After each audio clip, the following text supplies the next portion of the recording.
non abbiamo spazi pubblici comunali, ma c'è la possibilità, ritorno a dire, come nel 2015-2016, di avere dei privati che mettono a disposizione degli immobili privati, purché ci sia una gestione con la cooperativa, perché altrimenti, ripeto, non è gestione, è trovare uno spazio dove mettere i migranti. In realtà è un sistema da fare. Accoglienza diffusa sì, ma con regole precise e con la supervisione di un soggetto terzo come una cooperativa, detta a precise condizioni il sindaco di Valdobbiadene Luciano Fregonese nei giorni in cui gli amministratori si interrogano sui nuovi flussi di migranti provenienti dal Mediterraneo. Solo nelle prossime ore ne arriveranno altri 200 in Veneto da Porto Empedocle, epicentro di queste nuove ondate. Resta da capire come saranno distribuiti nei vari territori. Le disponibilità sono comunque limitate. Accoglienza diffusa perché hub hanno dimostrato di avere grosse criticità, o perlomeno a hub se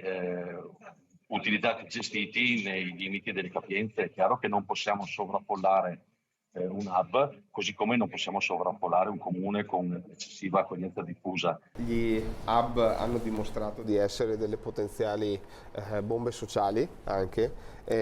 Sicuramente a livello di gestione sono più semplici perché hai tante persone in un unico posto, però a livello poi appunto di problematica sociale è sicuramente più complicato. San Polo, dice il sindaco, aveva trovato posti nel 2021 per i migranti in fuga dall'Afghanistan dei talebani e poi l'anno scorso con l'invasione russa in Ucraina. Abbiamo ancora in gestione e in fase di chiusura della gestione del flusso degli ucraini, quindi ad oggi, alloggi ulteriori non ne abbiamo a disposizione.